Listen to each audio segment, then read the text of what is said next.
అందరికీ దండాలండి. ఇప్పుడు మీరు చూస్తున్నది చెన్నై మహానగరంలో కోయంబేడు బస్ స్టాండ్ అని ఒకటి ఉంటుందన్నమాట. ఆ కోయంబేడు బస్ స్టాండ్ దగ్గర రోహిణి థియేటర్ అని ఒకటి ఉంటుంది. ఆ థియేటర్ దగ్గర దృశ్యాలన్నమాట. మన 19వ తారీఖున తమిళనాడులో విజయ్ నటించిన గిల్లీ సినిమాని రిలీజ్ చేశారు. ఆ గిల్లీ సినిమా రిలీజ్ సందర్భంగా విజయ్ గారి అభిమానులు థియేటర్ మొత్తం ఫ్లెక్సీలు బ్యానర్లతో నింపేశారనమాట.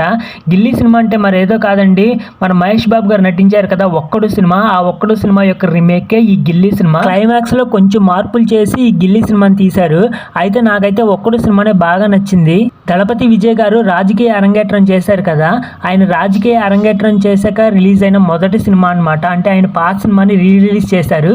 ఇకపై ఆయన సినిమాలు పాత హిట్ సినిమాలు ఉంటాయి కదా, ఆయన మొత్తం 62 సినిమాలు 63 సినిమాల్లో నటించారు.